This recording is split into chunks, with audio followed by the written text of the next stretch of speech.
গৃহশিক্ষক YouTube চ্যানেলে সকল ছাত্রছাত্রীদের জানাই শুভকামনা। এই ক্লাসে আমরা তোমাদের মাধ্যমিক ইতিহাসের 3 নম্বর অধ্যায় থেকে বেশ কিছু বিষয় নিয়ে আগে আলোচনা করব, ঠিক আছে। আর তারপর আমরা কিছু 2 নম্বরের গুরুত্বপূর্ণ প্রশ্ন উত্তর নিয়েও আলোচনা করব, ঠিক আছে। তাহলে 3 নম্বর অধ্যায় তোমাদের যেটা পড়তে হবে সেটা হচ্ছে এই অধ্যায়ে কি আছে। এই অধ্যায় হচ্ছে নামটাই হচ্ছে যে প্রতিরোধ, বিদ্রোহ, বৈশিষ্ট্য ও বিশ্লেষণ, ঠিক আছে। তাহলে এখানে আমরা বিভিন্ন রকমের প্রতিবাদ বা বিদ্রোহ যেগুলো হয়েছিল সেইগুলো আমরা এখানে দেখতে পাবো, ঠিক আছে। এবং সেই বিদ্রোহ এখানে কিন্তু একটা কথা আমাদেরকে খুব ভালোভাবে মনে রাখতে হবে, সেটা কি, সেটা হচ্ছে যে এই যে বিদ্রোহগুলো হয়েছিল এই বিদ্রোহগুলোর পিছনে কিন্তু কিছু কারণ ছিল, ঠিক আছে। কী কারণে বিদ্রোহগুলো হয়েছিল আর এই বিদ্রোহগুলোর যে করা হয়েছিল এর ফলাফল কী হয়েছিল, এই বিষয়গুলো আমরা প্রত্যেকটা বিদ্রোহী দেখতে পাবো, ঠিক আছে। আর এই বিদ্রোহের প্রত্যেকটা বিদ্রোহেরই একজন নেতা ছিলেন বা নায়ক ছিলেন যার নেতৃত্বে কিন্তু এই বিদ্রোহগুলো হয়েছিল, ঠিক আছে।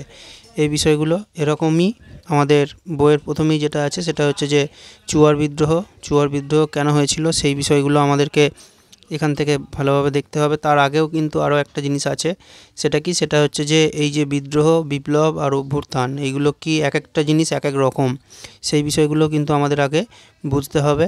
আর তাছাড়া আর একটা জিনিস হয়েছিল সেটা হচ্ছে যে অরণ্য আইন, ইংরেজরা অরণ্য আইন চালু করেছিল, সেটা কি সেই বিষয়টাও কিন্তু আমাদেরকে খুব ভালোভাবে দেখতে হবে, ঠিক আছে, এই বিষয়গুলো। আর আমাদের চ্যানেলে যারা প্রথম তারা চ্যানেলটাকে সাবস্ক্রাইব করে বেল আইকনটা প্রেস করে রাখবে, তাহলে আমাদের চ্যানেলের নতুন ক্লাসগুলো তোমরা অবশ্যই দেখতে পাবে, ঠিক আছে। তাহলে এবার আমরা আমাদের আলোচনা শুরু করব।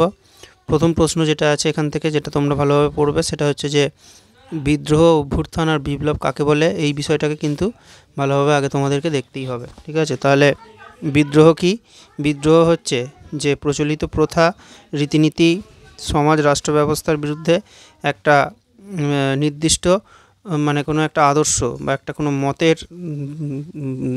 মতের প্রভাবে যখন সবাই মানুষ এক জায়গায় এসে এবং তারা একসাথে লড়াই করে যখন তারা কোনো কিছু জয় করে সেটাকেই তখন কি বলে, সেটাই হচ্ছে যে বিদ্রোহ, ঠিক আছে। এইটা তাহলে এখানে একটা কিন্তু মানে একটা কোনো মত বা একটা কোনো ব্যক্তির নির্দিষ্ট একটা তার তার তার ফলেই কিন্তু সবাই মানে তার জন্যই কিন্তু সবাই একদিকে চালিত হয়। আর বিপ্লব মানে কি, বিপ্লব তোমরা আগে ক্লাস 9-এও পড়েছিলে। বিপ্লব হচ্ছে যে একটা আমূল পরিবর্তন হয় সব দিকে, এখানে সামাজিক, অর্থনৈতিক, রাজনৈতিক সব দিকে একটা খুব তাড়াতাড়ি একটা পরিবর্তন হয়, এটাকেই কি বলে, এটাই হচ্ছে যে বিপ্লব, ঠিক আছে। আর এরপরে অভ্যুত্থান মানে কি, অভ্যুত্থান মানে হচ্ছে যে এটা এখানে ওরকম একটা কোনো বিদ্রোহ জনসমর্থন থাকে, ঠিক আছে। আর এটা কি, এটা হচ্ছে যে যেমন হচ্ছে যে এখানে একটা কোনো গোষ্ঠীর কিছু অংশ কিন্তু এখানে মানে একটা কোনো আন্দোলন করে, সেটাকেই কি বলে, সেটাই হচ্ছে যে অভ্যুত্থান, ঠিক আছে। এখানে আমরা প্রশ্নটাও দিয়েছি যে বিদ্রোহ, বিপ্লব আর অভ্যুত্থান কি, এই প্রশ্নটা এটা তোমরা ভালোভাবে অবশ্যই করবে, ঠিক আছে।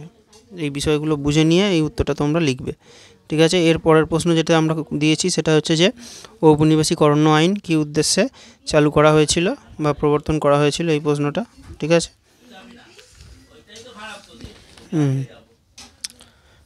আর অভ্যুত্থানে আর একটা জিনিস বলা যেতে পারে, সেটা কি, সেটা হচ্ছে যে জাতীয় বিদ্রোহ, যখন বিদ্রোহের পেছনে মানে অনেক মানুষের সমর্থন থাকে সেটাকেও কিন্তু আমরা অভ্যুত্থান বলতেই পারি, ঠিক আছে। এটা ওই অভ্যুত্থানের আগের সাথে এটা একটুখানি অবশ্যই করে নেবে। আর এরপর হচ্ছে যে ঔপনিবেশিক অরণ্য আইন প্রণয়নের উদ্দেশ্য কী ছিল, এই প্রশ্নটা, ঠিক আছে। তাহলে এটা একবার 4 নম্বরে এসেছিলো, তাও এটা 2 নম্বরেও দিতে পারে, সেই জন্য এটাও পড়ে রাখতে হবে, ঠিক আছে। কেন, কারণ কি, কারণ হচ্ছে যে ইংরেজরা ভারতে ট্রেন লাইন তৈরির জন্য বা রেলপথ তৈরির স্লিপারের জন্য তারা কাঠগুলোকে সংগ্রহ করতো এইটা, আর বাণিজ্য যুদ্ধের জাহাজ তৈরির জন্য সেইটা দিয়ে তারা কাঠ দিয়ে তারা এগুলো তৈরি করতো। আর মূল্যবান কাঠ রপ্তানি করে বনাঞ্চল থেকে তারা অনেক টাকা পেত, বন থেকে, ঠিক আছে। আর অরণ্যগুলোর ওপর ঔপনিবেশিক মানে ইংরেজদেরই অধিকার, বনগুলো সেটা জঙ্গলগুলো সেটা বোঝানোর জন্য তারা কিন্তু এই এতগুলো কারণেই কিন্তু তারা ঔপনিবেশিক অরণ্য আইন তারা কিন্তু প্রণয়ন করেছিল বা চালু করেছিল। ঠিক আছে, এর পরের প্রশ্ন যেটা আছে সেটা হচ্ছে যে চুয়ার বিদ্রোহের কারণগুলো কী কী, মানে কী কারণে চুয়ার বিদ্রোহ হয়েছিল সেইটা। ঠিক আছে, কী কী কারণে হয়েছিল। এর পরের প্রশ্ন যেটা সেটা হচ্ছে যে চুয়ার বিদ্রোহ কি এই মানে কেন হয়েছিল এইটা। ঠিক আছে, এর কারণগুলো কী কী। এর কারণগুলো হচ্ছে যে এখানে কিন্তু উচ্চ রাজস্ব আদায় করা হতো এখান থেকে, মানে ইস্ট ইন্ডিয়া কোম্পানি এই সমস্ত জায়গায় যেখানে চুয়ার বিদ্রোহ হয়েছিল, মেদিনীপুর এলাকায় যে সমস্ত মানুষরা ছিল তাদের উপরে কিন্তু অতিরিক্ত হারে কর নিত তাদের কাছ থেকে। তার জন্য জমিদাররা আর কৃষকরা তাদের উপরে খুব রেগে গিয়েছিল বা তাদের রাগ হয়েছিল এইটা। হ্যাঁ, এই যে উচ্চ রাজস্ব হার বা প্রচুর পরিমাণে কর নেওয়া হতো, এটা কিন্তু তোমরা প্রত্যেকটা বিদ্রোহী পাবে। এই পয়েন্টটা কিন্তু খুব ভালোভাবে মনে রাখতে হবে, অনেকগুলো বিদ্রোহে আমরা কিন্তু এটা দেখতেই পাবো।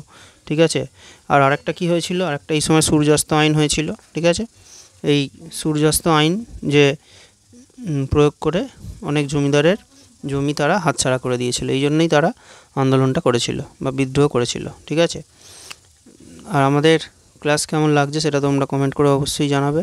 ক্লাসগুলো তোমরা বন্ধুদের মধ্যে শেয়ার করবে, আর আমাদের ক্লাস ভালো লাগলে তোমরা অবশ্যই লাইক করবে।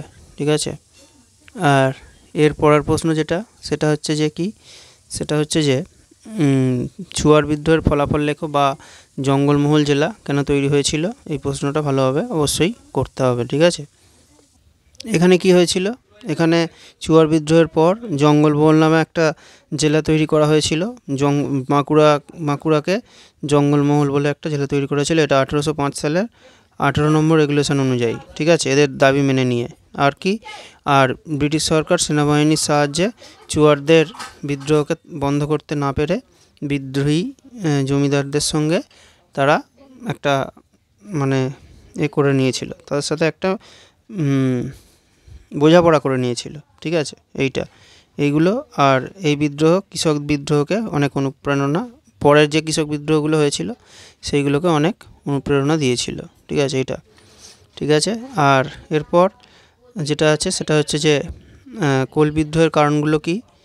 ঠিক আছে, কোল বিদ্রোহের কারণেও কিন্তু সেই একই কথা, এখানেও কিন্তু সেই এটা এসে যাবে কি, এটা হচ্ছে যে ওই উচ্চ রাজস্ব হার। ঠিক আছে, অতিরিক্ত রাজস্ব আদায়, ছোটনাগপুর এলাকায় এখানে ইংরেজরা অতিরিক্ত রাজস্ব আদায় করতো আর কোলদের উপরে অত্যাচার করতো এইটা। ঠিক আছে, আর কোলদের উপরে তারা ইংরেজদের যে আইনগুলো ছিল সেইগুলো, কোলদের যে নিয়ম ছিল সেইগুলোর জায়গায় ইংরেজদের আইনগুলো তারা শুরু করেছিল, তাই কোলরা সেগুলো মেনে নিতে পারেনি, তাই তারা বিদ্রোহ করেছিল, এইটা হবে। ঠিক আছে, তাহলে এরপরে এই দক্ষিণ পশ্চিম সীমান্ত এজেন্সি, এই প্রশ্নটা কেন গড়ে তোলা হয়েছিল, এই প্রশ্নটা দক্ষিণ পশ্চিম সীমান্ত এজেন্সি কেন গড়ে তোলা হয়েছিল, এই প্রশ্নটা মাধ্যমিকে 2023-এ এসেছিল।